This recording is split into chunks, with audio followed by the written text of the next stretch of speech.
Asociación Asturiana de Retinosis Pigmentaria presenta Convivir con retinosis. Rosa María Coco, oftalmóloga del Instituto de Oftalmobiología Aplicada de Valladolid.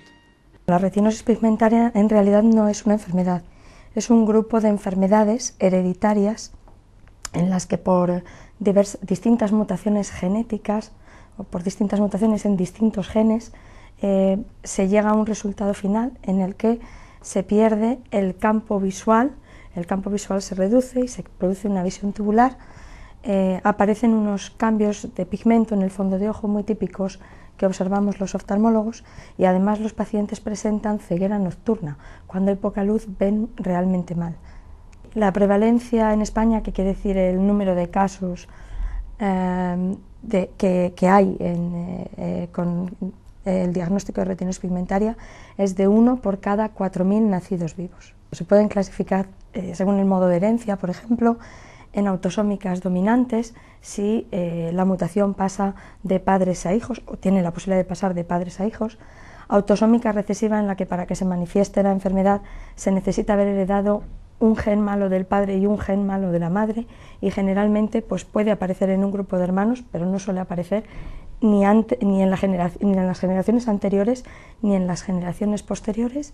Y luego hay un tercer modo de herencia, que son las recesivas ligadas a X, en las que las portadoras suelen ser las mujeres y quienes las padecen los hombres. José Alfredo Pérez Arbolella, retinosis autosómica dominante. Sería maravilloso para mí, principalmente, si no me avanzara más la enfermedad. Claro, si yo me quedara como estoy, pues sería realmente maravilloso. Con 25 años, yo, que me gusta mucho ir a la playa y tomar el sol y el campo, se me irritaban muchísimo los ojos. Y entonces yo fui al oculista, y el oculista lo que me recomendó, lo que me recetó, fueron unas gafas. Entonces, bueno, cuando ya le iba a pagar, que marchaba, yo me acordé, dije, oiga, que no me acordé de decirle, es que mi padre tiene retinosis pigmentosa, me parece que me decía mi padre. Y dijo el hombre, no me diga. Dijo, sí, y pues hablamos un poco. Entonces me volvió a mirar otra vez, llamó a otro doctor y entonces me dijeron que efectivamente. Y luego, a partir de esa fecha, a partir de los 25 años, pues prácticamente todos los años iba a tener una revisión y en la cual se veía que iba avanzando poco a poco. Ahora, en la actualidad, tengo 66 años y claro, mi padre con 66 años ya no veía. O sea, mi padre a los 50 y pocos años, 51 años, pues prácticamente ya estaba ciego. Entonces la mía quizás sea una retinosis un poquitín más benévola que la de él, porque yo en realidad tengo un poco de visión todavía, aunque ando por ahí con el bastón, pero principalmente es para que la gente me vea y no tropiece conmigo, porque si no yo voy tropezando con la gente. Eso, la visión mía central, en realidad yo creo que la tengo bastante bien.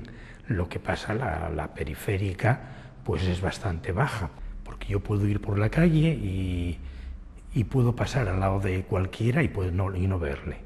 Es más, de hecho, yo creo que perdí amistades por que pasas al lado bueno, pues ese no me saluda. No me saluda, pero es que no los veo. Y claro, lo que más me duele es que cuando hablo de amistades es que hay gente que ya sabía el problema que yo tenía. Yo también comprendo que es un poco difícil, porque estamos en una sociedad de consumo, en una sociedad muy apurada y que vamos todos muy azotados por la calle. Claro, cuando tienes poca visión, pues entonces lo que haces es que vas muy despacio. Hay sitios en los cuales yo me gustaría pasear y no puedo, pero claro, eso yo comprendo que es muy difícil. Normalmente salgo de casa sobre las 9:30 de la mañana, me voy a tomar un café, le doy un vistazo a los periódicos, que eso es lo que me da un poco de corte, porque voy con mi bastón, pero bueno, los periódicos que yo leo suelen ser deportivos principalmente. Leo los titulares, o sea, lo que es tan gordo, no me paro a leer nunca lo pequeño, pero claro, cualquiera que te vea allí en la cafetería, en el bar, dirá, pero bueno, ese hombre, las dificultades que me encuentro son los obstáculos que pueda haber en la calle, cualquier cosa que te puedan dejar, como por ejemplo un carro de un cartero, un carrito de estos de un limpiabotas, si hay obras que te lo dejan todo tirado por el medio. Y como veis, yo voy a la piscina, voy a nadar y voy a un horario en el que hay poca gente también, para no tropezar y para estar bien y para estar a gusto. En realidad es llegar allí sobre las 2 de la tarde, que es un horario que no hay gente, hasta las 3:30 de la tarde, desde las 2:15, 2:20 que me pongo en la piscina, hasta las 3:30 de la tarde estoy totalmente solo, nadando allí muy a gusto y luego para vestirme en el vestuario también, muy bien. Saliendo antes de las 4 de la tarde no tengo ningún problema. A partir de las 4 es cuando ya empieza a llegar mucha gente y entonces ya sí tendría problemas. Suelo pasear mucho por el parque este de Moreda que hay aquí detrás, doy muchas vueltas y también paso por la asociación aquí a hacerles una visita a las trabajadoras sociales que hay aquí. Y luego por la tarde pues salgo de casa después de comer, vengo a nadar y ya sobre las 5 o 5:30 de la tarde pues ya me retiro hasta el día siguiente. Luego también otra de las actividades, que eso es una vez a la semana, cuando vamos a la radio, grabamos nuestro programa ahí para que todos los afectados y personas que tengan las inquietudes pues nos escuchen y sepan más o menos cómo va. Cuando lo tienes, estás ahí, y llevarlo y vivirlo de la mejor manera posible. Y quizá también ahora, como te decía antes, con las nuevas investigaciones que hay ahora, quizá en un plazo ahora, pues sí podemos decir que no muy lejano, quizá podamos tener algo de solución. Un tratamiento primario efectivo de la retinosis pigmentaria realmente en la actualidad no existe. Pero sí que hay algunas cosas que tenemos que hacer. Tenemos que hacer tratamientos de complicaciones oculares asociadas. Los pacientes con retinosis pigmentaria van a tener cataratas más precoces. Hay pacientes que pueden tener complicaciones como el edema de mácula y además tenemos que hacer tratamientos de rehabilitación visual. Es importante poner a los pacientes filtros, no solo porque mejora alguna sintomatología como el deslumbramiento, la fotofobia, la mala adaptación o el elevado tiempo que tardan en hacer las adaptaciones a los cambios de luz-oscuridad. Estos filtros de absorción selectiva que eliminan la luz azul y la ultravioleta les va a proteger su retina. Los tratamientos con suplementos vitamínicos, con vitamina A y también con el ácido omega 3, pues pueden retrasar levemente, pero de una forma que es medible, el avance de la enfermedad. Un paciente al que se le diagnostica retinosis pigmentaria tiene que cambiar, generalmente tiene que cambiar su plan de vida, lo que quiere ser, lo que está estudiando para ser, y su proyecto vital cambia totalmente. Así que pienso que es muy importante hacer un consejo social. De la misma manera hay que hacer un consejo genético. Son enfermedades hereditarias en las que puede haber otros miembros de la familia afectos. Es importante explicar esto a los pacientes, que los familiares sean revisados, intentar detectar mujeres portadoras que puedan transmitir la enfermedad a los hijos para ver si quieren hacer alguna maniobra de, por ejemplo, de elección del sexo del bebé. Hay que recomendarles eso, protegerse de la luz, tomar los fármacos antioxidantes. Ramón García Magadán, retinosis pigmentaria ligada a X. Consejo, es difícil dar este tipo de consejos porque cada uno lo vive a su manera y nadie aprende en cuerpo de otro, ¿no? Entonces, y cada caso es diferente, ¿no? Hay gente que empieza a tener la enfermedad de mayor y es diferente que si la tienes de joven. En cualquier caso, yo diría que debe saber que hay alternativas a la visión, que se puede suplir, que no es lo único que tiene una persona, que hoy en día hay muchas herramientas que pueden ayudar a suplir esa carencia y bueno, que seguro que puede salir adelante sin problema. Bueno, yo era muy pequeño, fue mi abuelo el que se dio cuenta, viéndome chocar con las esquinas de la mesa, y fue el que llamó la atención a mis padres sobre eso. Primeros síntomas que yo me acuerde, la luz, me molestaba la luz.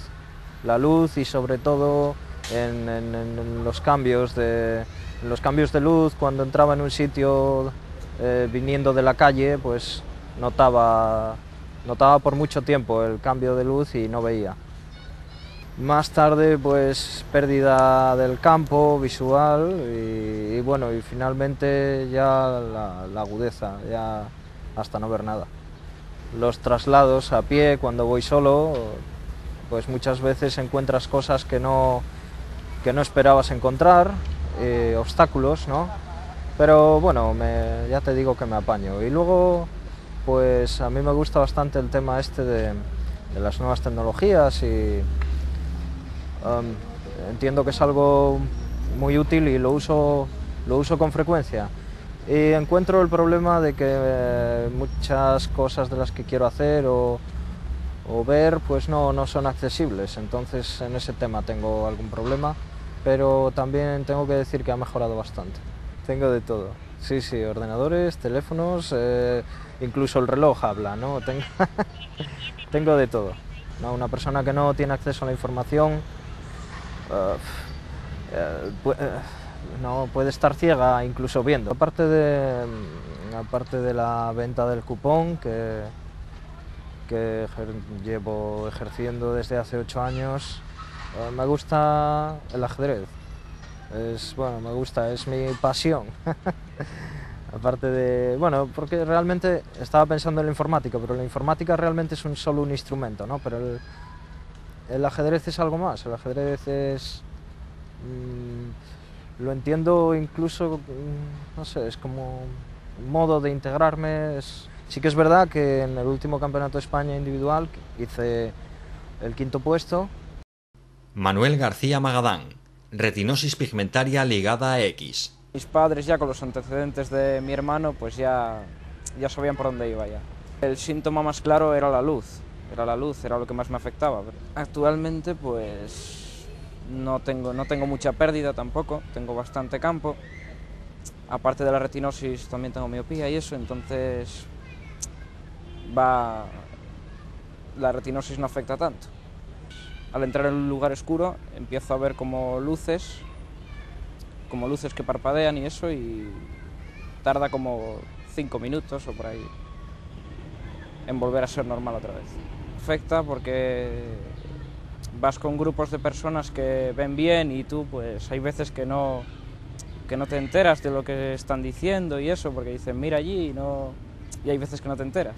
Por los lados de fuera no ves la gente que te pasa alrededor, entonces hay veces que chocas, o sea, te dan con el hombro así y no te das cuenta. Con la retinosis es difícil, porque no saben hasta dónde ves. Porque el campo visual no es lo mismo que pérdida de ver de cerca o de lejos. Eso afecta al campo, ¿no? Entonces eso no lo conocen mucho. Practico deporte, juego al ajedrez también. Juego fútbol, lo que sea. No sé. Salgo, voy a la playa, no sé, normal. Eliezer Coto, responsable de la Unidad de Genética Molecular del Hospital Universitario Central de Asturias. En el caso de las retinosis pigmentarias hay los 3 tipos de herencia conocidos. Hay un tipo de herencia dominante, en el cual la herencia dominante es fácil de detectar porque se transmite de manera vertical de una generación a otra. Es decir, hay un abuelo o abuela que transmite la enfermedad a un hijo o hija, que a su vez transmite la enfermedad a su hijo o hija. Es decir, que hay una segregación que los genetistas llamamos vertical. Y en estos casos, la enfermedad se transmite por mutaciones en una sola de las 2 copias que tenemos de cada gen. El modelo de herencia dominante más típico que existe es el de las mutaciones en la rodopsina, que es el gen que codifica el pigmento visual. En la herencia recesiva, de las 2 copias que tenemos de cada gen, necesitan estar alteradas o mutadas las 2 copias, tanto la materna como la paterna, de tal forma que las personas portadoras de una sola copia mutada son portadores sanos. Es decir, no tienen síntomas de la enfermedad ni la van a desarrollar, pero tienen una probabilidad del 25% de transmitir la enfermedad a sus hijos. El tercer gran modelo hereditario de retinosis pigmentaria, que es la ligada al cromosoma X o al sexo, que es el típico caso de aquella forma de la enfermedad que transmiten las mujeres, pero solo padecen los varones. Se puede hacer diagnóstico genético en retinosis pigmentaria como en cualquier otra enfermedad hereditaria para la cual se conoce el gen o los genes implicados. En el caso de la retinosis pigmentaria, lo que necesitamos localizar primero o conocer primero es el modelo de transmisión de la enfermedad, es decir, si es una herencia dominante, si es una herencia recesiva o si está ligada al cromosoma X, al sexo. En el momento en que localizas el modelo de transmisión, pues tienes una sospecha de cuál puede ser el gen que está implicado. Entonces, lo que se realiza a continuación es una lectura de la secuencia del gen que sospechas que puede estar implicado en la enfermedad en esa familia en concreto. Hay algunas familias en las cuales las mutaciones están en genes que todavía no hemos identificado. Es un camino que queda por hacer en el campo de la investigación de la retinosis pigmentaria. Pero en otras muchas familias sí que podemos definir cuál es el gen que está implicado. Y esto, claro, tiene unas aplicaciones fundamentales para el diagnóstico de la enfermedad y sobre todo también de cara al consejo genético, para predecir en la descendencia de las personas afectadas el riesgo de afectación para sus hijos. Los mayores beneficiarios del estudio genético son personas que pueden tener hijos en un futuro más o menos inmediato y que quieren saber si van a transmitir la enfermedad a sus descendientes. Y en caso fundamental que quieran evitar esa transmisión mediante un diagnóstico preimplantacional o un diagnóstico prenatal. Entonces, lo primero que tenemos que realizar de cara a un diagnóstico preimplantacional es conocer qué mutación o qué alteración genética concreta provoca la enfermedad en esa familia. Entonces, una vez que la reconocemos, en el caso del diagnóstico preimplantacional, lo que se hace es, mediante fecundación in vitro, se obtienen varios embriones de esa persona que puede transmitir la enfermedad. Y lo que se hace a continuación es, una vez que tienen los embriones en estadio de muy pocas células, de 4 o 8 células solamente, es decir, al día siguiente o a los 2 días de producida la fecundación in vitro, lo que se hace es seleccionar aquellos embriones o alguno de los embriones que no es portador de la mutación. Probablemente en el futuro, cuando tengamos capacidad para manipular los genes para corregir los defectos a nivel molecular, podamos utilizar también la información genética con fines terapéuticos, pero todavía queda un camino por realizar para el cual es necesaria gran cantidad de investigaciones todavía. Es muy complejo introducir ese gen en las células concretas, en este caso serían las células del pigmento visual, y es muy complicado conseguir que ese gen actúe de forma natural produciendo una proteína normal. En relación con la terapia génica, pues hubo al principio, estoy hablando de hace 10-15 años, cuando se introdujo el concepto y se empezaron a hacer los primeros ensayos, había bastante optimismo en que se pudiese aplicar en un plazo razonable, en un plazo relativamente breve. Sin embargo, hay una serie de problemas que tienen que ver con la complejidad biológica de las células y del propio ser humano que hacen que sea extremadamente complejo obtener beneficios hoy en día de la terapia génica. Andrea Berrocal González, retinosis autosómica recesiva. Que aunque los demás te hagan sentirte especial, particular o raro, que no se deje sentir así y que pelee por todo lo que quiera conseguir en la vida. Pilar González Díaz, madre de Andrea. Ella ya estaba dando síntomas hacía unos años, especialmente a la noche, eran las mayores dificultades que ella tenía, pero nos tenían muy desorientados porque encontraba lo que tenía lejos o veía lo que tenía lejos y sin embargo lo que le caía debajo de ella no lo veía, y todo eso nos llevaba a una gran confusión. Y fue una maestra de la 11 la que nos habló de que podía ser una retinosis pigmentaria. Pues empezaron a los 9-10 años. Yo veía que cuando íbamos por ahí de merenderos y demás, pues nos poníamos a jugar los juegos típicos, el escondite y todo esto. Y los demás podían moverse súper libremente y yo veía que no, es más. Tengo el recuerdo de mi madre contarme que me iba para donde ellos estaban y que eran imposibles a despegarme de al lado de ellos.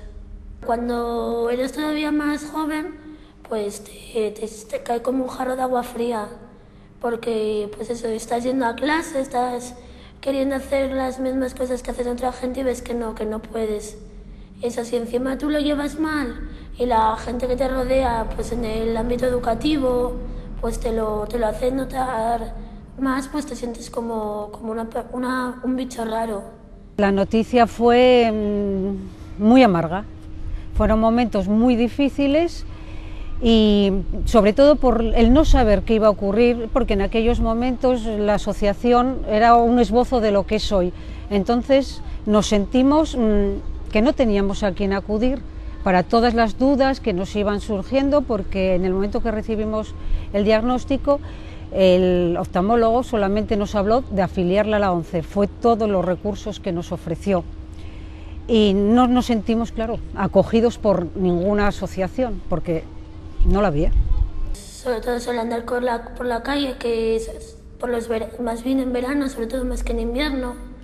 Aparte de, de que hay más gente por la calle, pues cada sitio pone su terraza, entonces pues si vas pendiente de la gente, de los carritos, de los coches, de los perritos, pues encima de tener que centrarte más con una terraza, que tienes que controlar las mesas, las sillas y todo, es bastante más complicado.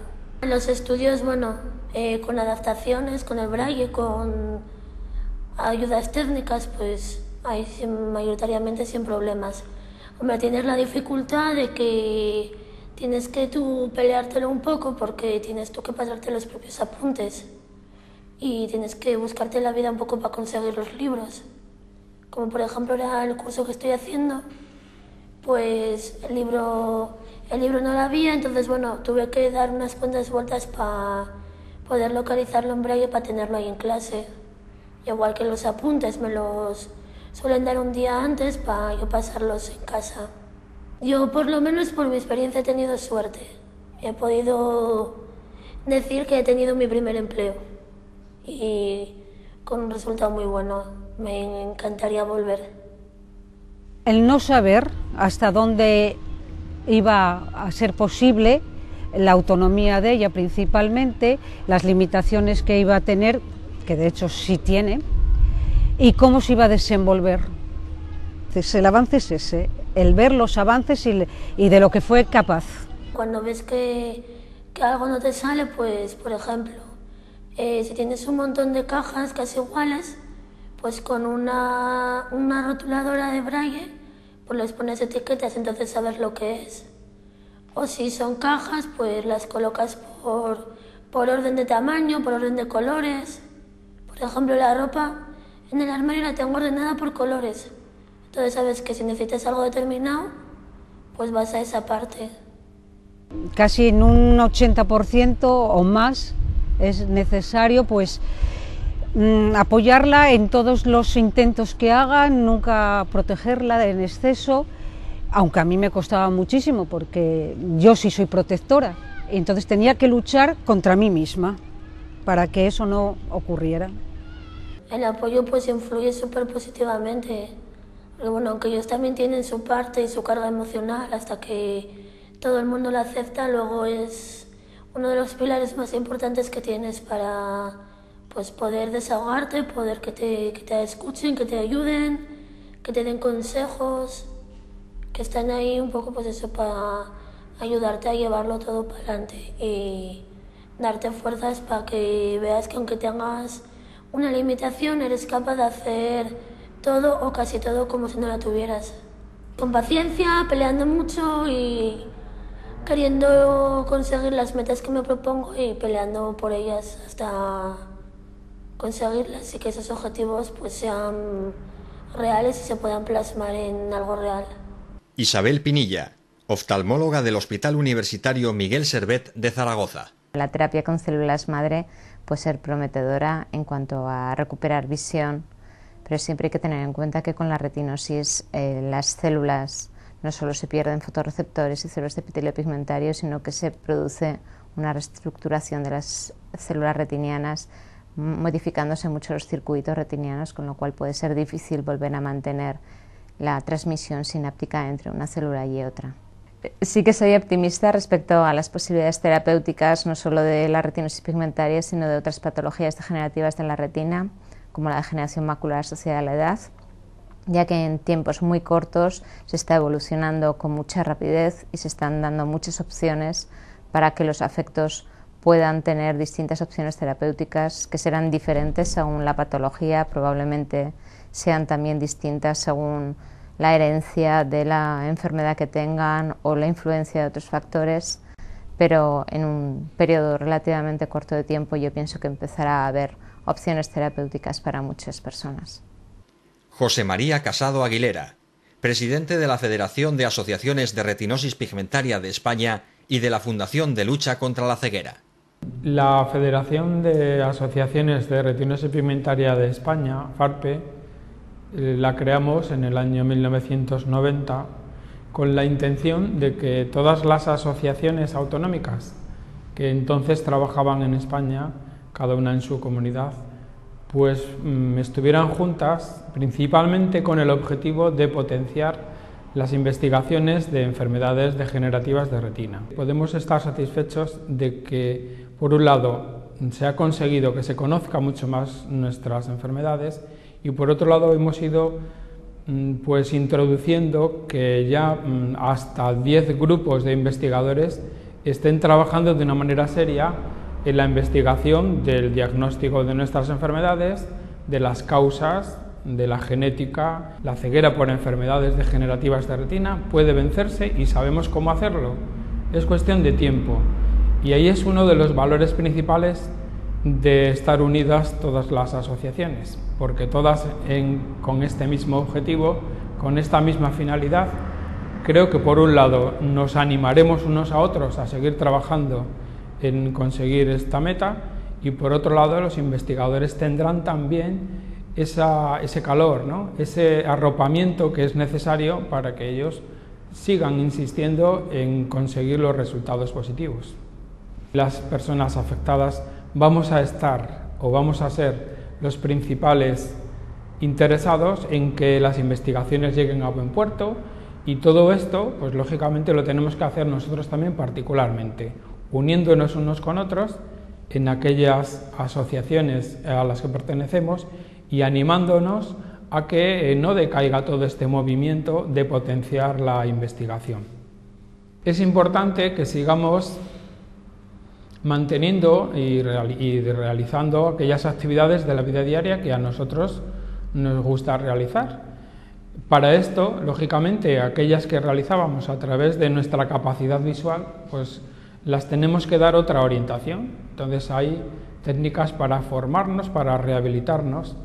Esto lo podemos conseguir de muchas maneras, pero una sobre todo es a través de nuestras asociaciones. En las asociaciones vamos a tener también contacto con otras personas que también tienen estas mismas enfermedades y que están en unos niveles o inferiores al nuestro o superiores en la pérdida visual.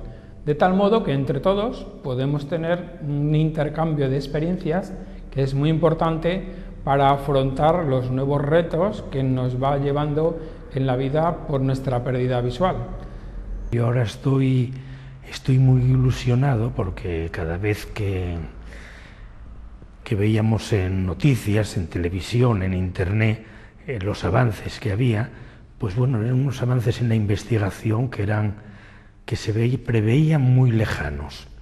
Pero ahora ya hay varias investigaciones en las cuales ya se están haciendo con personas, y lo cual quiere decir que igual a la vuelta de 2, 3, 5 años, igual hay algo que nos pueda mejorar. El futuro, pues supongo que con ilusión, ¿no? Con ganas de seguir haciendo cosas, de seguir creciendo como persona, como ajedrecista. Bueno, en líneas generales creo que estoy ilusionada con lo que pueda tener un proyecto de vida